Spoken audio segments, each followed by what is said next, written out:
Subscribe करें श्री चिन्मयानंद बापू जी के YouTube channel को और हमारे वीडियोस को सबसे पहले देखने के लिए बेल आइकॉन को दबाना न भूलें। अंदर और बाहर प्रकाश चाहते हो, राम नाम का आश्रय करो। तो कहने का अभिप्राय, जब भक्ति के मार्ग पर चलते हुए सीताजी की तलाश में,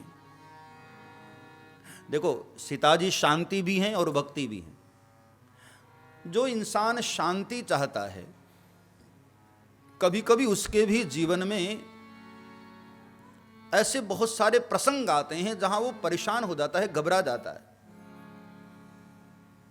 तो वहां पर साधक को धैर्य की आवश्यकता है। घबराओ मत, धैर्य मत खो। और दूसरा पर्वत जो हनुमान जी के सामने आया, जहां से छलांग ही लगा दी हनुमान जी। सिंधु तीर एक भूधर सुंदर, सिंधु तीर एक, गाइए, कौतुक कूदी चढ़े उताऊ पर, कौतुक कूदी,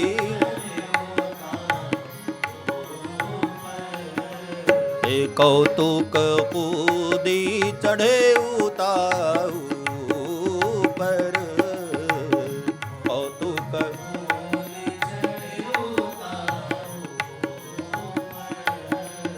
श्री राम जय राम जय जय राम,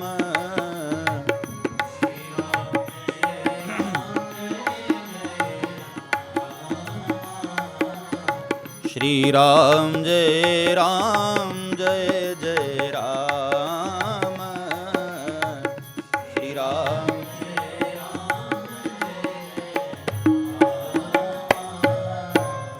हनुमान जी महाराज सिंधु तीर एक भूधर सुंदर, यह है विचार का पर्वत। इस पर जब हनुमान जी चढ़े, इसका मतलब यह है, जब इंसान को समंदर पार करना हो, मतलब देहाभिमान से ऊपर उठना हो, तब व्यक्ति को विचार की आवश्यकता है। यह विचार का पर्वत है। वहां पर साधक को यह विचार करना चाहिए कि हम हकीकत में शरीर हैं कि आत्मा।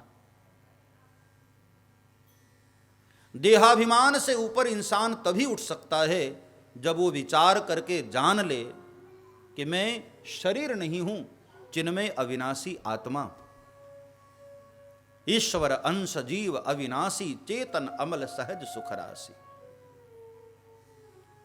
हमने कभी आज तक विचार ही नहीं किया कि हकीकत में हम शरीर हैं या आत्मा। इसलिए हम देहाभिमान से ऊपर नहीं उठ पाते। देहाभिमान से ऊपर उठने के लिए जरूरी है विचार। विचार के शिखर पर चले जाओ। वेदांत कहता है कि बगैर विचार किए तुम जान ही नहीं सकते हो, देहाभिमान से ऊपर उठ ही नहीं सकते हो। इसलिए विचार करो, चिंतन करो, तुम हो कौन। ये हाथ है, ये उंगलियां हैं, ये पग है, ये पेट है, ये वक्षास्थल है, सबके अलग अलग नाम हैं, तो तुम कौन हो, ये विचार तो करो।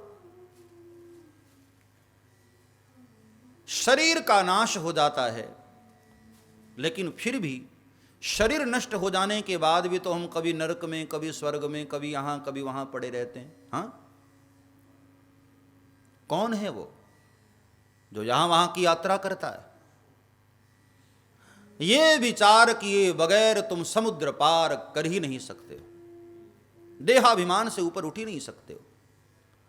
देहाभिमान से ऊपर उठने के लिए जरूरी है विचार के पर्वत शिखर पर जाना। बहुत गहराई से, बहुत ऊंचाई से विचार करना पड़ेगा। हम शरीर नहीं हैं प्यारे, हमारा परिचय शरीर नहीं। जब तक इस बात का ज्ञान न होगा, तब तक ये देहाभिमान से हम ऊपर नहीं उठ सकते हैं। अपने आप को जब तक शरीर मानकर बैठोगे तब तक बहुत सारी प्रॉब्लम है, समस्याएं। श्रीमद् भागवत में शुकदेव जी ने राजा परीक्षित को अंत में प्रश्न किया, राजन, तक्षक नाग आएगा, डसेगा तो क्या तुम मरोगे? परीक्षित ने कहा कि नहीं भगवान, मैं कैसे मर सकता हूं, शरीर मरेगा हमारा, मैं तो अविनाशी आत्मा हूं भगवान, मैं भला कैसे मर सकता हूं? नैनम छिन्दन्ति शस्त्राणि नैनम दहति पावकः न चैनम क्रीदन्त्यापो न शोषयति मारुतः। आत्मा तो अजर अमर है प्रभु, कौन मार सकता है उसको? शुकदेव ने कहा, बस राजन, कथा सुनाने का मेरा उद्देश्य पूर्ण हुआ। जिस लिए मैंने कथा सुनाई थी वह कथा सुनाने का उद्देश्य मेरा पूर्ण हो गया। जीव को यह पता लग जाए कि वो शरीर नहीं, वह अविनाशी आत्मा, जिस आत्मा का कभी विनाश नहीं होता है, तब ही देहाभिमान के ऊपर छलांग लगा सकता है वो। तो ये दूसरा पर्वत साधक के सामने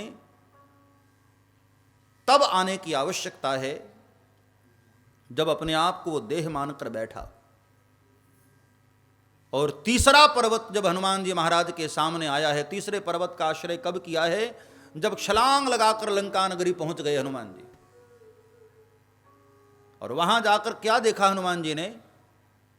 कनक कोट विचित्र मनिकृत सुंदरायतना घना, कनक कोट विचित्र मनिकृत,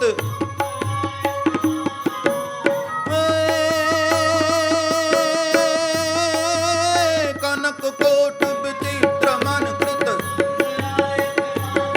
चौहट हट सुबट बीती चारु पुर बहुविध, गजबाद खच्चर निकर पद चर रथ बरूथन, बहुरूप निस्तर जूथ अति बल सेन बरनत नहीं, वन बाग उपवन बाटिका सरकूप बापी, नर नाग सुर गंधर्व कन्या रूप मुनि, कहूँ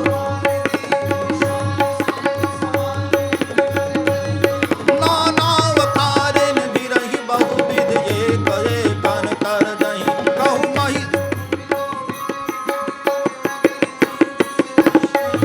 महिष मानुष धेनु खर अज खल निशाचर गच्छहीं,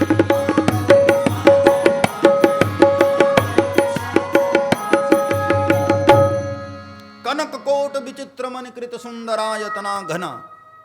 हनुमान जी महाराज ने देखा कि लंका नगरी बाहर से बड़ी खूबसूरत दिखाई दे रही है।